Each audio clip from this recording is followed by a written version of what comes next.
আসসালামু আলাইকুম। অবশ্য আপনি স্ক্রিনে দেখতে পাচ্ছেন ঢেঁড়স বা ভেন্ডি। আর যেহেতু এখন আমার ভেন্ডি ধরা পাতা শুরু করেছে, যে কিছু কিছু গাছ দেখাচ্ছে আপনার ওই যে ফল, এই যে এসছে কিছু কিছু গাছে, এই যে আর শুরু করেছে। যাই হোক, আপনাদের কিছু কথা আমি বলি, তো আপনারা অবশ্যই একটু খেয়াল করে রাখবেন, একটু মনোযোগ দিয়ে শুনবেন কথাগুলো।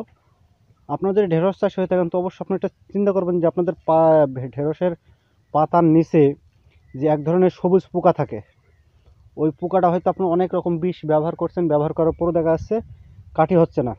এটাই তো সবচেয়ে বড় সমস্যা ভেন্ডির। যদি ওই পোকাটা দমন করা যায়, তাহলে ভেন্ডির পাতা আপনার ষাট থাকবে, তাই তো? যেরকম কিছু কিছু পাতা দেখেন, এই যে পাতাগুলো জড়ো হয়ে গেছে। এই পাতাগুলো জড়ো হওয়ার কারণ তো অবশ্যই আছে। এই পাতাগুলো জড়ো হওয়ার একটা কারণ হচ্ছে ওই তলাতে ওই সবুজ ধরনের পোকা, আরও অনেক কিছু পোকা, ওই যে ওই মাছিগুলো থাকে।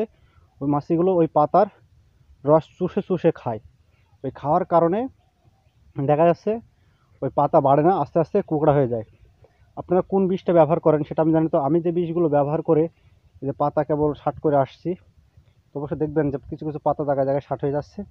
এই যে আজকে ফের ওই বিষই ব্যবহার করেছি, দেখলাম যে আজ 4 দিন বিষ দেওয়া হয়েছিল না, তার কারণে দেখছি যে আস্তে ফের পাতা, যে কুশি পাতাটা বের হচ্ছে ওটাই খেয়ে নিচ্ছে, ওইটা চুষে খাচ্ছে। অবশ্যই ঢেঁড়স কেবল ধরা পাতা শুরু করছে। যাই হোক, আমি এবার মূল কথা আসি, যে বিষগুলো আমি আমার ভেন্ডিতে প্রয়োগ করেছি।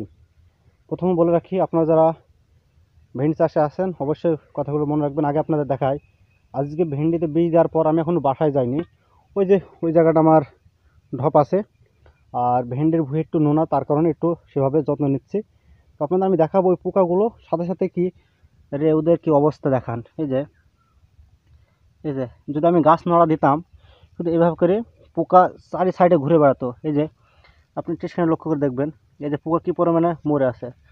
এই যে সাথে সাথে এই যে দেখেন, শুধু এই যে একটু সেখানে দেখেন যে কী পরিমাণে পোকা মরে আছে।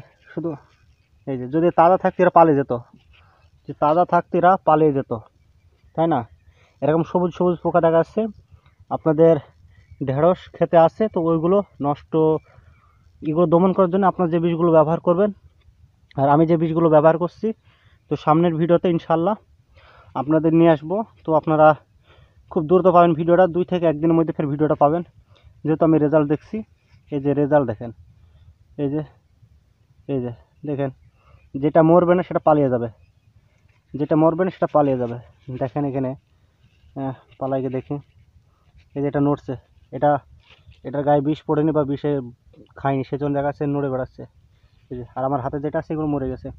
তারপর তো অবশ্যই আপনার কথাগুলো বুঝলেন যে এই পোকা দমন করার জন্য আপনি যে বিষটা ব্যবহার করবেন। নেক্সট টাইম ভিডিও পাবেন। ধন্যবাদ সবাইকে।